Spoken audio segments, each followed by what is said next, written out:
Welcome to Guide Guru. We hope this video helps. You begin by confirming prerequisites. Make sure your phone grants notification access and storage permissions, and that WhatsApp has a recent local or cloud backup. Once done, open your file manager or install a trusted notification history app so you can capture incoming message previews. Make sure to note the backup date and whether it is local or in Google Drive/iCloud.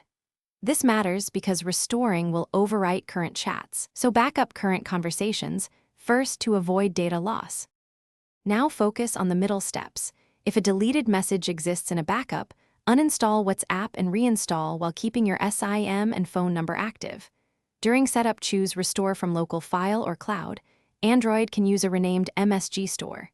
DB, crypt12 in /WhatsApp/databases, while iPhone users restore via iCloud or an encrypted iTunes/Finder backup. Once the restore completes, WhatsApp rebuilds chats and shows messages present in that backup. Make sure you picked the correct backup file to avoid losing newer messages. Finish by checking notification history and message database files for deleted text snippets.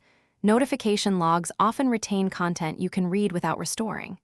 If the database is encrypted, decryption typically requires root, device-specific keys, or specialized tools, so proceed only if you understand the risks. Once satisfied, re-enable regular backups. If something goes wrong, stop and recheck the backup timestamp, storage permissions, and available disk space.